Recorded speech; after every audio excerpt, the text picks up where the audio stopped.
کتونکو دې ټیم کې تاسو کتې شئ چې موږ راغلي یو سیو لایف فاونډیشن ته دلته کې چې زموږ د پیښور کمشنر چې کوم د ډرګز فری پېښور پروګرام شروع کړی دی او هغې کې چې کوم اډکټ روچت شوي دي د لارو کوڅو نه د پلونو د لاندې نه د پری پېښور چې کوم پروګرام دی نو هغې کې څه پیشنټ دلته کې سیو لایف فاونډیشن ته هم ورکړل شوي دي. هغې حوالې سره به موږ د سیو لایف فاونډیشن چې کوم چیرمین دی حکیم خان هغوی سره هم خبرې اترې کوو. هغې مریضانو سره به هم ملاویږو چې کوم د دې روډ باندې نشو ته به پراتو په ګندګۍ په غلازت کې پراتو او راغلي دي دلته کې د هغوی ټریټمنټ کېږي. هغوی سره به موږ ملاویږو. جی رحیم زما نوم حکیم خان دی او زه چیرمین سیو لایف فاونډیشن دی وخت کې تاسو ته مخاطب یم.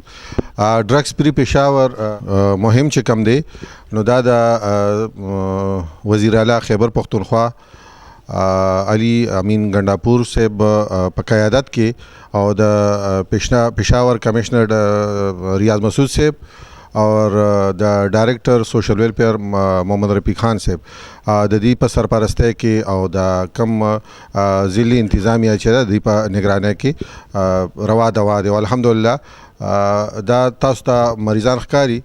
نن خو دې ته موږ مریضان نشو ویلی. الحمدلله نن څو ورځې مخکې یعنې 7 تاریخ نه مخکې دی چې په کم حالو نو هغه تاسو ته په نظر راځي چې دی نن په کم حال کې دي او الحمدلله د دې په مخ باندې یو رونق دی.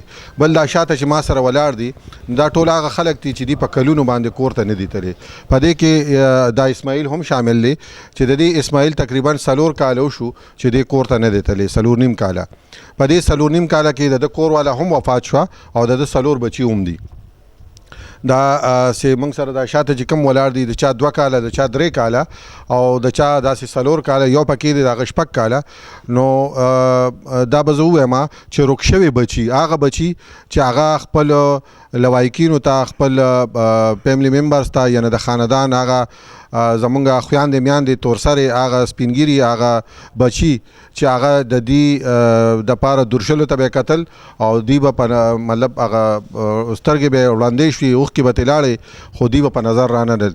نن د دې مهم په وجه سره ډرګز فری پېښور په وجه سره دغه بچي نن ستاسو مخامخ دي او د دې سکرین په وساطت سره هم او دا دی ورثه چې دي د دې چې کوم لوایکین دي فیملی ممبرز دي نو هغه هم د ډېرو 70% هغه رالل او دوی سره ملو شو او د دې سم دغه چې هغه نو د هغې هغه چې کوم مناظر هغه د وخت چې د دې د ملاقات یا د دې هغه نو هغه زه تاسو ته بیانوم نو ډېره لمبه چوړه کیسه جوړیږي.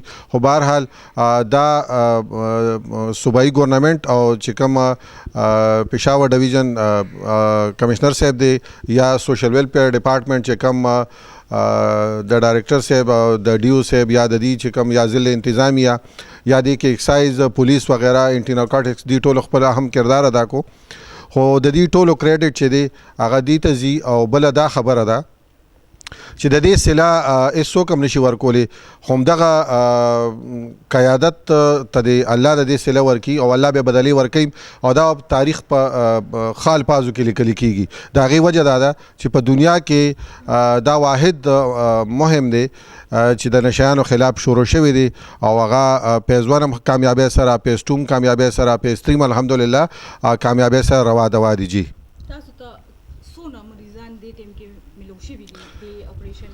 زمونږ سیو لایف فاونډیشن ته دې وخت کې 160 پیشنټ چې دي هغه په دې سنټر باندې ملو شوي دي په دې هسپتال باندې. جی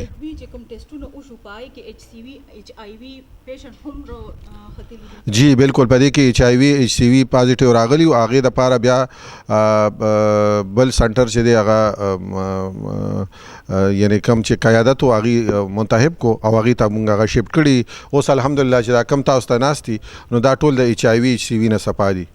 هغه والدین له څه پیغام ورکوي تاسو سره بچیان دلته کې پراته دي د پلاران دي د چا او ډېر د خفګان یو سچویشن دی هغه والدین له هغه بچو له څه پیغام ورکوي؟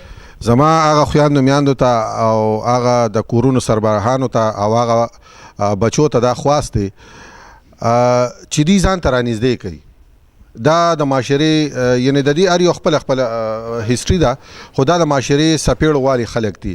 دا چې د پول ته راغلي دي، د پاټلۍ ته راغلي دي او د مختلف قسمه مطلب نشو باندې اخته شوي دي، نو دا یقینا چې زمونږ د معاشرې په مخ یو څپېړه ده او د هغه چاردیوارو هم کمزوري ده چې الله دې دا وخت په چام نه راولي، خو کم از کم مطلب غربت په خپل ځای یا بیروزګاری په خپل ځای هغه مسایل هم مونږ ته زمونږ د بچو ته شته، خو لکه دا یو د ناکامه انسان نشانی ده چې هغه ته څه پرابلمز یا څه مسله مخې ته راشي او هغه نشي طرف ته لاړ شي. نو زه وایم چې د هر یعنی څه قسمه حالات هم راشي نو هغه د حالاتو مقابله وکړي او د نشو نه د ځان په سایډ سره وساتي، بچو ساتي. د هغې وجه دا ده چې نشه د ژوند تباهي ده، نشه د اسلام تباهي ده، د آخرت طرف ته مطلب د مسلمان دپاره دا تباهي یو نښه ده. یعنی دا په آئین کې، په دین کې او په زموږ په معاشره کې بلکې الله تعالی حرامه کړې ده.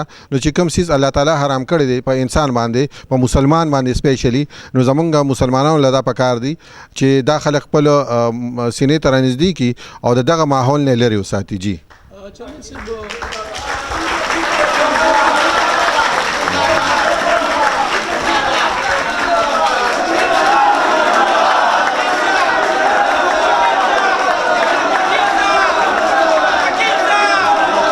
नशे से पाकिस्तान को और पेशावर को ख़ास तौर पे पाक करने का, और बहुत दुख हुआ था जब फर्स्ट टाइम इन पेशेंट्स को यहाँ लेकर आए, किसी को पटड़ियों में से, किसी को पुलों में से उठा कर लाए थे. आप सोच भी नहीं सकती कि इनकी क्या हालत थी, यानी बिल्कुल पहचाने ही नहीं जा रहे थे कि ये इंसान है या जानवर, इतनी गंदगी की हालत में पड़े हुए थे. और मैं यहीं पर इनकी एंट्रीज़ भी कर रही थी, साइकोथेरेपिस्ट हूँ मैं, इनके अभी ट्रीटमेंट्स भी ले रही हूँ, साइकोथेरेप्यूटिक सेशंस देती हूँ इनको यहाँ पर. और बाज़ लोगों की तो स्टोरीज़ और हालात देखकर हम रो रहे थे कि अल्लाह मियाँ ने इनको अशरफुल मखलूक़ात बनाया है और इन्होंने अपनी ज़िंदगी किन लोगों की वजह से किन हालातों में डाल दी हुई है. यानी अर्श से, फर्श से भी नहीं,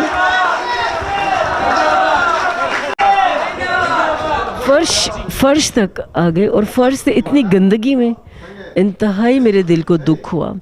और अभी अल्हम्दुलिल्लाह, अच्छा उसी दिन हमने इनको नहलाया, इनके बाल कटवाए, इनके यूनिफॉर्म चेंज करवाए, इनको साफ़ सुथरे कमरे प्रोवाइड किए. उसके अगले दिन ये एग्रेसिव थे, थोड़ा गुस्सा तो था, डिटॉक्स था, लेकिन ये है कि इनके हम काउंसलिंग्स करते रहे, थेरेपिस्ट करते रहे, टाइम पे खाना देना, इबादत का टाइम, ज़िक्र वगैरह करते हैं ये इवनिंग में, मॉर्निंग में, each and everything we are providing. वालिदैन को देखिए, वालिदैन को मैं ये पैगाम देना चाहूँगी, कम से कम अपने बच्चों पे कम से कम चेक रखें. یقین سے موږ سره ډېره مرسته ده چې موږ یې راوستو. شکر الحمدلله نشمار سره پاک یو او لږ نه ډېره زیاته مینه موږ سره کوي، د خپل پلار نه والد صاحب نه زیاته مینه موږ سره کوي. په تیز وایه 400 څونه وخت د نشي وشو رجی او ول ستلس کاله وکي دې دوران کې نه څو ځله علاج کړی دی؟ دا لومبی علاج دی چې لومبی علاج. الله تعالی داسې ځای ته راوستې، امين. توبه وباسې. مور او پلار خو دې نشته؟ نه مور شته، پلار نشته. څونه وخت وشو چې نه دي لیدلې کتلې؟ رجی کال وکي د کور نه په بهر یې څه ورته ویل غواړې خپل وروڼو خویندو ته، خپل مور ته؟ چې بس زه معافي غواړم. لومړی او زه د چیرمن صاحب زه شکریا ده کوم د حکیم صاحب چې په 7 تاریخ باندې زه په کمال یم او اوس په کمال یم. نو ما ته خپل ژوند او خپل ځان په خپله پته لګي. موږ ډېر د بېغیرتوب او د دوسۍ په ژوند کې او روان وو، د دوسۍ ژوند هم تېروو. انشاءالله چیرمن صاحب برکت د هغې نه راووتو او انشاءالله کوشش به زموږ هم دی چې همداسې په دې کومه دا چې چیرمن صاحب موږ د ښې په همدې روان یو. الحمدلله زموږ نشو هر څه نه دماغ پاک شو، خپل حالات باندې رالو او ډېر زیات خوشحاله یو. جی حمیدالله زه جی سوړي زه بالا کومه نشه به دې کوله؟ جی ما پوډر هم څکل، آیس مې هم څکل جی. څونه وخت دې دا نشه کړې؟ یا جی ما 14 کاله وکړه جی. هغې ژوند کې خوشحاله وې که نه اوس چې الله تعالی درله یو نوې زندګي درکړې ده دې کې خوشحاله یې؟ یاره بیبي جی شکر الحمدلله اوس خوشحاله شوم. مخکې خو به جی به زه ډېر بوده مې ژوند تېر کړی دی او ټول عمر مې کور نه بار تېر کړی و. جی به ډېر خفه وم، بلکل مرګ ته نږدې وم جی. اوس د الله پاک په شکریا ده او ستاسو د مشرانو موږ سره دعاګانې، موږ به درته دعاګانې کوو جی چې موږ له تاسو نوی ژوند الله پاک راکړو. ستاسو په دې محنت سره جی موږ دوباره زندګي حاصله کړه جی، موږ له الله پاک راکړه. ذبیح الله زه باجوړ جنسي باجوړ جنسي نه براتلی دلته به دې نشې کولې به ډېر وخت نه راغلم چې 15 کاله شو چې کور ته نه تللی او دلته کې مې نشې کولې تماشې بس روچت کړی ما دوا کوي ښه زه ورته دا ویل غواړم چې بیا بس محض هم دوا کوئ او زهیب نومې او زه به هم درته دوا کوم خو الله دې له دې عذاب نه چې ثواب مونږ د چیرمین محنت دی او زمونږ چې کوم سټاف دی د دې محنت په وسیله سره نو ماشاءالله الحمدلله د دې نن سبا کنډیشن چې کوم دی ډېر ښه دی چې سټارټینګ کم کنډیشن کې راغلی نو هغه ډېر خراب چې دی له مور پلار ډب ورکړی دی ونن په دې سټیج نه وي عوام ته دا میسیج ورکول غواړم چې مثال نشې نه ځان وساتئ پیش هېڅ څه دغه نه جوړېږي خپل ځان هم خرابول دي زندګي هم خرابول دي جی ګران کتونکو تاسو وکتل چې دا هغه سنټر و په کوم چې د کمشنر پېښور په نشې نه پاک پېښور کې پروجیکټ کې شامل دی سیو لایف فاونډیشن هغې کې تاسو وکتل هغه کسان روچت شوي دي کوم چې د کورونو نه مرور دي کوم چې د خپلو خپلوانو نه خفه دي او په نشو باندې راوړېدلي دي نو ټولو ته دا پیغام دی چې دوی ځان ته رانږدې کړي دوی سره مینه وکړي او دوی له هېڅ قسمه داسې د کمۍ احساس مه ورکوئ چې دوی واپس په دې نشو باندې اخته شي کیمرامین طفیل احمد سره رینا ګل پیام خیبر پېښور